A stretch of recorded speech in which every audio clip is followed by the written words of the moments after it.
ಮಡಿಲ್ಲದವನು ಬಂದಿದ್ದಾನೆ, ಮಡಿಯನು ಬಂದಿದ್ದಾನೆ. ಏನ್ ವಿಷಯ ಅಂದ್ರೆ ತುಂಬಾ ಕನ್ನಡದವ್ರು ನನ್ನ ಹತ್ರ ಕೇಳ್ತಿದ್ದಾರೆ ಹೇಗೆ ಟ್ರ್ಯಾಪ್ ಮಾಡೋದು, ಮೀನ್ ಹಿಡಿಯಕ್ಕೆ ಹೇಗೆ ಬಾಟಲ್ ಮಾಡೋದು ಅಂತ ತುಂಬಾ ಜನರು ನನಗೆ ಕಮೆಂಟ್ ಮಾಡಿದ್ದಾರೆ.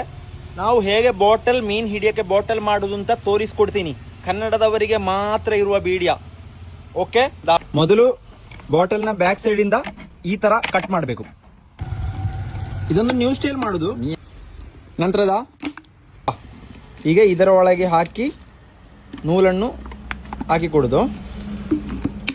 ನೋಡಿ ಈ ಕತ್ರಿಯನ್ನು ನಾನು ಬಿಸಿ ಮಾಡಿದ್ದೇನೆ. ಇದರಲ್ಲಿ ಇದನ್ನದ ಈಗ ಮೇಲೆ ಒಂದು ಹೋಲ್ಸ್ ಹಾಕಿ ಕೊಡಬೇಕು. ನೋಡಿ ಸರಿಯಾಗಿ ತೋರಿಸ್ಕೊಡ್ತಾ ಇದ್ದೇನೆ. ಆಡೇಡ್ ಒಂದು ಆ ಕಡೆ ಒಂದು ಈ ಕಡೆ 2 ಹೋಲ್ಸ್ ತೆಗಿಬೇಕು. ಮತ್ತೆ ಈ ಅಂತ ಇದು ಇಯ ನಿಮ್ಮ ಭಾಷೆಯಲ್ಲಿ ಏನಂತ ಗೊತ್ತಿಲ್ಲ. 3 ಇಯ ಇದಕ್ಕೆ ಹಾಕ್ತೇವೆ. ನೋಡಿ ಇಲ್ಲಿಂದ ಒಂದು ಕಟ್ ಹಾಕಿ ಕೊಡುದು.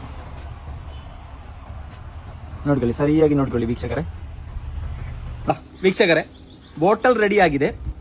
ಓಕೆ, ತುಂಬಾ ಜನರು ಕೇಳಿದ್ದಾರೆ, ಅದಕ್ಕಾಗಿ ನಾವು ಮಾಡಿದ್ದು. ಇದೇನಂದ್ರೆ ತಮಿಳ್ ಸ್ಟೈಲು. ಇದು ಕೇರಳ ಸ್ಟೈಲ್ ಅಲ್ಲ, ತಮಿಳುನಾಡಲ್ಲಿ ಹಿಡಿಯುವ ಸ್ಟೈಲು. ಕೇರಳ ಸ್ಟೈಲ್ ಏನಂದ್ರೆ ಇದರಲ್ಲಿ ಚಿಕ್ಕ ಒಂದು ಹೋಲ್ಸ್ ಹಾಕಿ ಕೊಟ್ರೆ ಅಷ್ಟೇ ಸಾಕು. ನಾವು ಮೊದಲು ಹಾಕಿದ್ದೇವಲ್ಲ ಇಂಥ ಹೋಲ್ಸು, ಚಿಕ್ಕ ಹೋಲ್ಸ್ ಹಾಕಿ ಅದು ಕೊಟ್ರೆ ಸಾಕು. ಆದ್ರೆ ಕೇರಳ ಸ್ಟೈಲ್ ಆಯ್ತು.